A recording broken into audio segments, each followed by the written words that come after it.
शंकर भगवान को जो नैवेद्य लगाया था वो पाटला ने शिव जी के सम्मुख में दे दिया। शंकर भगवान ने कहा, पाटला तेरी बेटी यशोदा से कहना सावन के महीने की जो श्रावणी आए, सावन के महीने की जो पूर्णिमा आए, सावन के महीने की जब श्रावणी आए, श्रावण की उस श्रावणी के दिन यशोदा अगर प्रेम से संत साधु जन को, गुरु जन को अगर भोजन कराएगी तो उसके घर में औलाद जरूर आएगी। कहो यशोदा से। श्रावणी पर, हाँ सावन का महीना था। पाटला ने तुरंत पत्र लिखा, पत्र लेकर दूत को भेजा। दूत जाकर यशोदा जी के पास पहुंचे। यशोदा जी के हाथ में पत्र दिया कि पाटला देवी ने पत्र भेजा है। मेरी माँ ने पत्र भेजा है? हाँ, क्या लिखा है कि श्रावण के महीने में अगर तुम किसी संत साधु ब्राह्मण गुरुजन को भोजन कराओगी तो तुम्हारे घर में औलाद जरूर आएगी। सुना, पाटला देवी ने जैसे ही पत्र भेजा, यशोदा जी ने स्वीकार कर नंद बाबा से कहा, जाओ आज ब्राह्मणों को निमंत्रण देकर आओ। श्रावणी का दिन था, सारे ब्राह्मण संत साधुओं को निमंत्रण दे दिया गया। यशोदा जी क्या खीर मालपुआ बन गया। खीर मालपुआ बनकर तैयार हुआ। भोजन परोसने की तैयारी हुई। यशोदा जी भोजन परोस रहे थे, नंद बाबा भोजन परोस रहे थे और यशोदा मैया भी भोजन परोसने के लिए आई। तो इतना लंबा पल्लू यशोदा जी डालकर, हाथ में चुड़ला, कमर करधनिया, पांव पैजनिया, यशोदा जी इतना गहरा पल्लू ऊपर से लेकर नीचे तक पल्लू कर कर खीर परोसने के लिए आ गए। अब मालपुआ परोस रहे थे नंद बाबा और खीर परोस रही यशोदा मैया। खीर परोस रही यशोदा जी।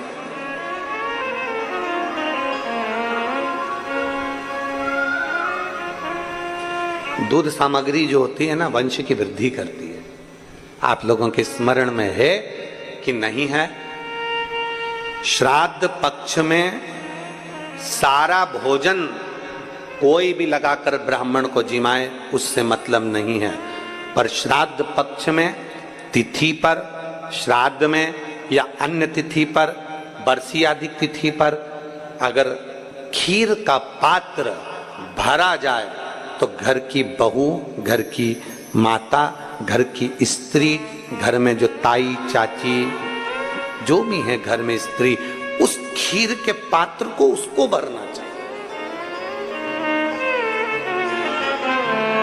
संपूर्ण थाली कोई लगाए और फिर निवेदन करेंगे। श्राद्ध पक्ष में एक बार प्रयोग कर देखिए। जिसके घर में 23 से 24 साल तक भी औलाद नहीं हो, 23 से 24 साल तक भी औलाद पैदा नहीं हुई हो, जिसके घर में संतान ना हुई हो, वो एक प्रयोग जरूर करे। एक प्रयोग जरूर करो कि 23 साल तक भी औलाद ना हुई हो तो श्राद्ध पक्ष में तुम्हारे दादा परदादा किसी का श्राद्ध घर में हो रहा हो और किसी दादी का श्राद्ध, किसी दादा का श्राद्ध, किसी बुजुर्ग का श्राद्ध तुम्हारे घर में हो रहा हो तो खीर के बर्तन में खीर तुम भरकर और उस ब्राह्मण को जिसको घर में बुलाया गया है भोजन कराने के लिए, वहां तुम देकर आओ और अगले श्राद्ध तक इंतजार करो। मेरा बाबा वंश की वृद्धि करता ही है, निश्चितता देता है, वंश बढ़ाता ही है।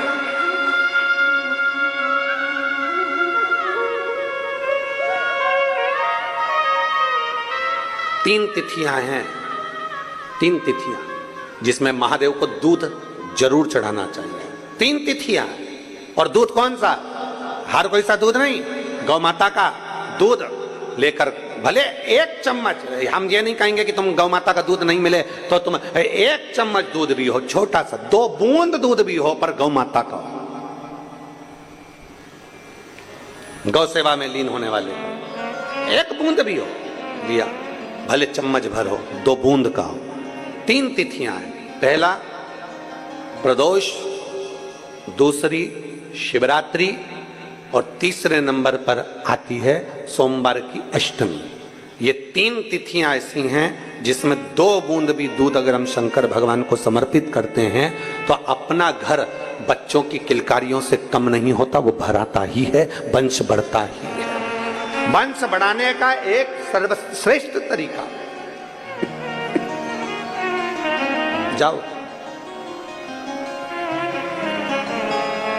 और क्यों ना दे महादेव एक पत्र। मैं प्रेरणा खंडेलवाल राजनंदगांव निवासी हूं, छत्तीसगढ़ की रहने वाली हूं। प्रेरणा खंडेलवाल कहीं बैठी हो तो हाथ हिला सकती हूं। कहो यशोदा से श्रावण के महीने में संत ब्राह्मण साधुजन गुरुजन का भोजन कराए। नंद बाबा ने निमंत्रण दिया श्रावणी करने आए हुए संत ब्राह्मणों को। भोजन तैयार हुआ, मालपुआ दे रहे थे। नंद बाबा खीर परोस रही थी। यशोदा मैया घूंघट बड़ा, हाथ में चूड़ा, पांव पैजनिया, कमर करधनिया। यशोदा जी खीर परोसने के लिए जब निकली, संतों ने, ब्राह्मणों ने, साधुओं ने देखा कि नंद बाबा की तो दाढ़ी सफेद है, नंद बाबा के तो बाल सफेद हैं, ये तो बूढ़े हैं।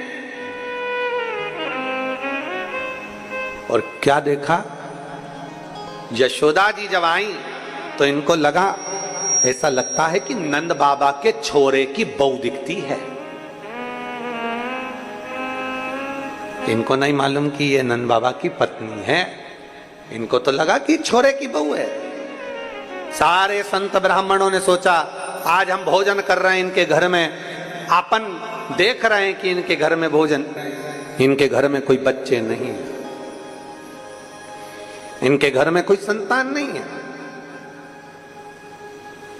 फिर सारे संत ब्राह्मण साधुओं ने एक साथ, यशोदा जी का तो मुख नहीं देखा था, चुड़ला पायल नई नवेली बहू जैसी दिखी, तो सारे संत ब्राह्मणों ने आशीर्वाद एक साथ दे दिया, पुत्र भव। क्या आशीर्वाद दिया? पुत्र भव। यशोदा जी ने अंदर मन में सोचा, पल्लू ली थी, बताओ नंद बाबा 60 के, मैं 55 की, और पुत्र होने का वर दिया, कैसे होगा। यशोदा जी ने जो अपना पल्लू हटाया, पल्लू हटाते से ही जितने संत ब्राह्मण बैठे थे सब ने देखा कि इनके भी बाल सफेद हैं, आशीर्वाद गड़बड़ हो गया। नंद बाबा बोले, बाबा मैं 60 का, ये 55 की, कहां बच्चा होगा। संत कहते हैं, श्रावण के महीने में अगर तुमने भोजन कराया है तो वो वचन कभी झूठा नहीं हो सकता। तुम्हारे यहाँ बेटा आएगा, चाहे वो कहीं से भी आए, पर बेटा जरूर आएगा। कहीं से भी आए, बेटा जरूर आए। और चमत्कार सा हो गया लोगों, हो गई बात निराली। रात ही रात में नंद बाबा की दाढ़ी हो गई काली। और ना जाने किस ऋषि मुनि ने धागा हाथ लपेटा कि नंद घर अनहोनी हो गई, बेटी हो गया बेटा। हुई थी बेटी, पर वचन दिया है, झूठा कैसे हो सकता है, हो गया बेटा। एक पार्थिव लिंग का निर्माण, पूजन, भजन, अर्चना, जो मांगो वो मिलता है, कैसे प्राप्त ना हो।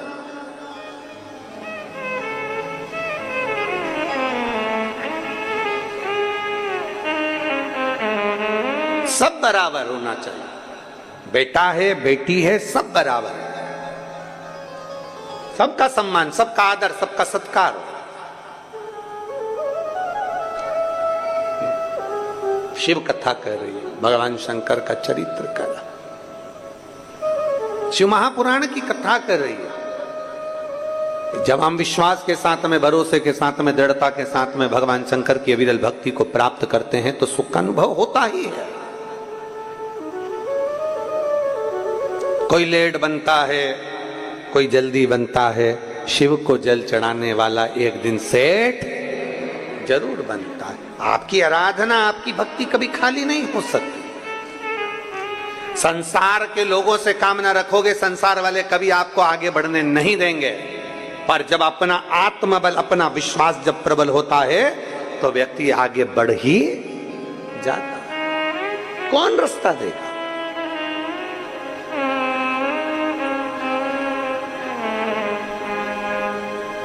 गाड़ी चलाते हो? अरे बोलो तो जम के। चलाते हो? बाजार में जाते हो?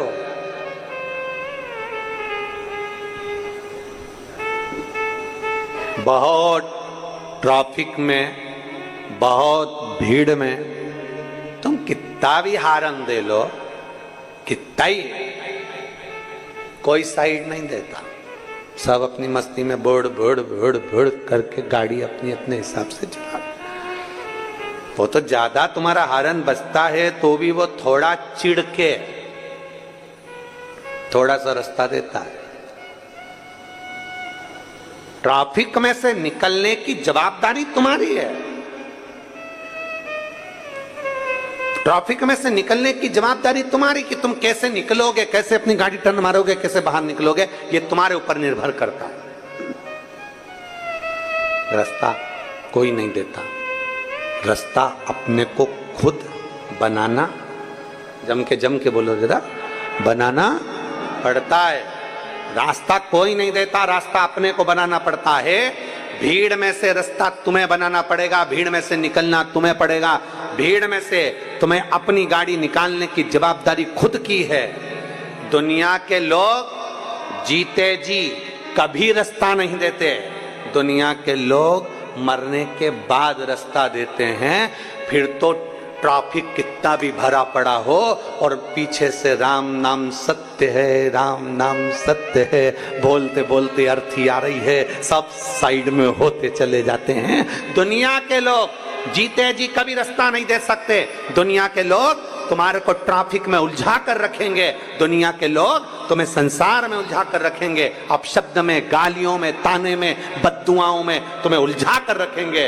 रास्ता तुम्हें जीते जी निकालना है, मरने के बाद तो दुनिया रास्ता दे देती है। मरने के बाद तुम्हें टेंशन नहीं लेना, रास्ता अपने आप मिल जाता है, परिवार के लोग ही दे देंगे मरने के बाद रास्ता। पर जीते जी रास्ता देना, बात तो वहां अड़ी पड़ी है। और जीते जी कोई रास्ता नहीं देता। तुम कितने भी हारन बजा लो, तुम कितना भी प्रयास कर लो, तुम कितना भी बोलने का प्रयास कर लो, चिल्ला कर भी जाओ, थोड़ा साइड में नहीं हो सकता क्या, थोड़ा साइड में नहीं जा सकता, नहीं। कितनी हारन बज रही है, पुलिस की भी गाड़ी वाऊ वाऊ करती हुई चल रही है, एम्बुलेंस वाऊ वाऊ करती चल रही है, पर लोग रास्ता नहीं देते। बड़े मुश्किल से हारन सुना तो भी बड़ी मुश्किल से साइड होते हैं, बल्कि के अपने को रास्ता निकालना पड़ता है। इधर से कटो उधर से कटो, निकल के चलते चले जाओ। बस यही शिव पुराण कहती है। जिंदगी में बहुत ट्रैफिक है, बहुत ट्रैफिक, परिवार, नाते, रिश्ते, कुटुंब, कबीले, व्यापार, व्यवसाय, ये सारा ट्रैफिक से भरा पड़ा हुआ है। इसमें अपने को कैसे निकल कर जाना है।